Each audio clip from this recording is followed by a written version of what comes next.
बूढ़ी माँ का सहारा कैसे कुछ लोगों ने छीन लिया है। अब वो बूढ़ी माँ बस रोते बिलखते रह गई। आखिर उसका कौन उसकी देख रेख करेगा। आखिर क्या हुआ था उस बूढ़ी माँ के बच्चे के साथ में कि उस बच्चे ने दुनिया छोड़ दी। तो क्या है पूरी स्टोरी, चलिए पूरी स्टोरी सुनाते हैं। आप सभी को मेरा प्रणाम। मैं सरिता राठौर। कैसे आप सभी, उम्मीद करते हैं आप सब अच्छे होंगे, अपना और अपनी फैमिली का ध्यान रख रहे होंगे। फ्रेंड्स, आज की जो मैं सच्ची घटना आपके समझ सुनाने जा रही, दिल को झकझोर देने वाली है कि कैसे कुछ लोग, मतलब जिसका कोई वो ही नहीं है कि आप पूरी घटना सुनेंगे तो आप भी सोच के हैरान रह जाएंगे कि इस हद तक लोग ऐसे भी कर सकते हैं। ये जो घटना है राजस्थान के राजधानी जयपुर से 2.5 किलोमीटर दूर झुंझुनू पड़ता है।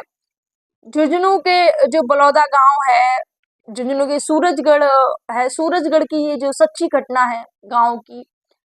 फ्रेंड्स, यहाँ पर एक बूढ़ी माँ और उनका जो एक पुत्र था रामेश्वर, एक पुत्र उनका जो बाहर काम करता था, सीकर में बड़ा भाई काम करता था।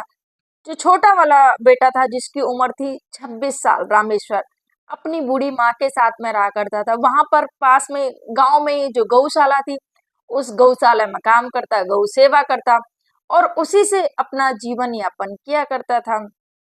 गांव में बहुत ज्यादा लोग शराब भी का भी सेवन किया करते थे। तो वहां पर जो गांव में जो शराब का ठेका खुला हुआ था, उन लोगों ने और लोगों ने, जो गांव वाले, जैसे कि मीडिया रिपोर्टर वहां पहुंचे, उन्होंने पूरी वहां की ब्यौरा लिया, वहां की पूरी जानकारी ली। तो वहां के गांव के लोगों ने बताया, जो ठेके वाले जो शराब बेचते हैं, उनका कहना था कि मेरे यहाँ से शराब लो और नहीं अगर लेते हो मेरे शराब से तो वो धमकी देते थे। एक व्यक्ति ने बताया कि मुझे भी ऐसा कि उस व्यक्ति ने बताया कि उसको मुर्गा बना के छोड़ दिया था कि अगर शराब नहीं ली तो फिर आगे और कुछ करेंगे, अभी तो फिलहाल मुर्गा बना के उसको छोड़ दिया। इसमें जो बूढ़ी माँ थी, उस दिन उस बूढ़ी माँ की तबीयत खराब थी। 14 मई की ये घटना है।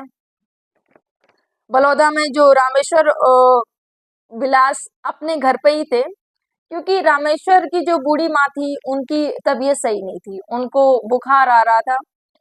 तो रामेश्वर अपना गाय का जो काम होता है उसको निपटा के, गौशाला का काम करके, माँ ने बोला कि बेटा मुझे बुखार है। तो रामेश्वर ने बोला ठीक है माँ, मैं दवाई लेके आता हूँ।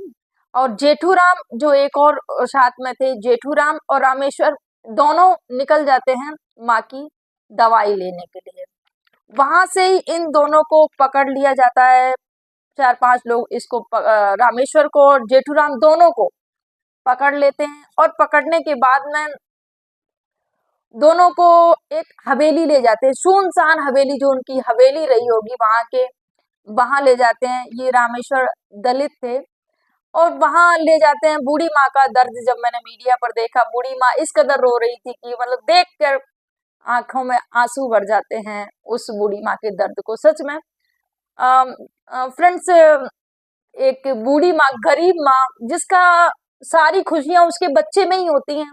एक बच्चा जो कि बूढ़ी माँ की देख रेख करता था, गौशाला की भी देख रेख करता था, उसी बूढ़ी माँ का सारा छीन लिया कुछ लोगों ने।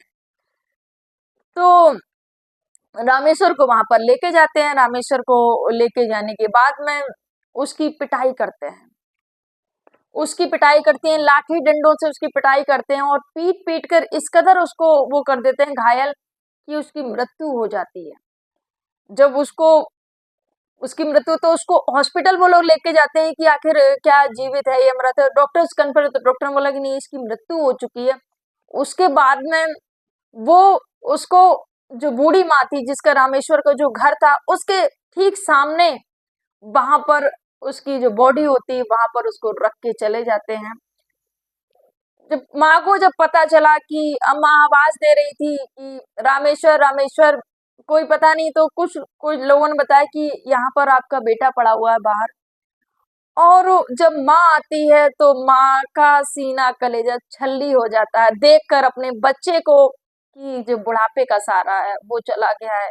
माँ इस कदर बिलाप करके रोती है कि अगर आप भी शायद वीडियो देखेंगे तो आपके भी आंखों में आंसू आ जाएंगे। जो रामेश्वर था वो इस दुनिया में नहीं रहा था। लोगों ने उसकी हत्या कर दी, किस वजह से? ओनली छोटी सी चीज के लिए, कि उनके ठेके से, जो दबंग लोग थे उनके ठेके से वो रामेश्वर शराब नहीं खरीदते, क्योंकि रामेश्वर भी कभी कभी पीता था और जो भी गांव में थे वो भी शराब पीते थे, रामेश्वर भी।